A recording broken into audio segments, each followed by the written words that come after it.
Intip spek tangguh KRI Imam Bonjol yang berhasil usir kapal China di Laut Natuna Indonesia.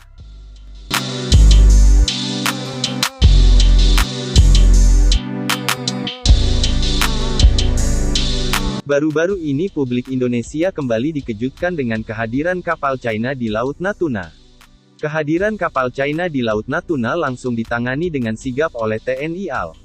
Pihak TNI AL langsung menerjunkan KRI Imam Bonjol dalam rangka mengusir dua kapal China di Laut Natuna. Keberadaan kapal China di Laut Natuna jelas melanggar batas teritorial Indonesia. Laporan mengenai kehadiran kapal China di Laut Natuna Indonesia dibagikan oleh Instagram @tni_angkatan_laut. Patroli Maritim KRI Imam Bonjol 383 usir dua kapal China di Laut Natuna, tulis keterangan dalam unggahannya, tanggal 3 Juni tahun 2022. Dengan menggunakan KRI Imam Bonjol Indonesia berhasil mengusir kapal China itu dari Laut Natuna.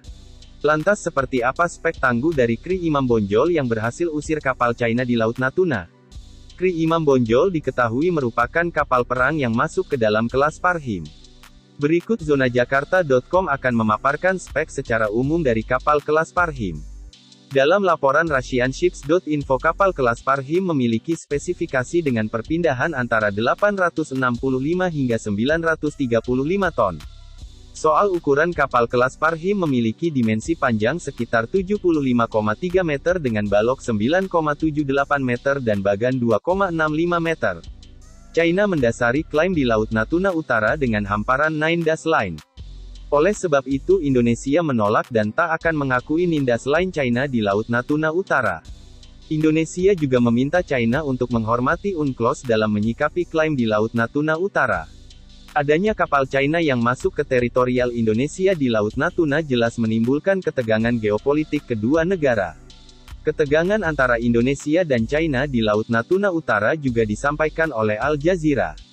Dalam laporannya, sekitar tahun 2019 silam Indonesia dan China sempat terlibat ketegangan di Laut Natuna Utara.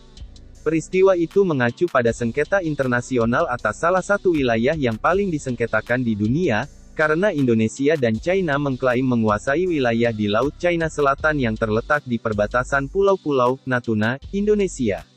Karena China menganggap bahwa sekitar 90% dari laut yang memiliki luas 3,5 juta kilometer persegi lautnya sendiri. Mengutip catatan penggunaan sejarah untuk mendukung klaimnya, sementara Indonesia yang terletak di pinggiran selatan Laut China Selatan menganggap bahwa daerah dengan perkiraan 1,9 triliun kaki kubik cadangan gas alam adalah zona ekonomi eksklusifnya di bawah Konvensi PBB tentang Hukum Laut.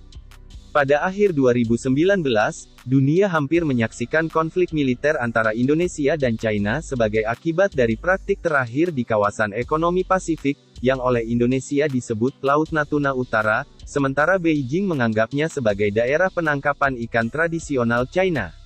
Pada saat yang tepat, pasukan penjaga pantai Cina mulai merambah ke wilayah tersebut, dan Jakarta tidak menemukan cara selain mengirim kapal perang dan pesawat tempur F-16, dan juga mengundang kapal penangkap ikan Indonesia untuk pindah ke daerah itu.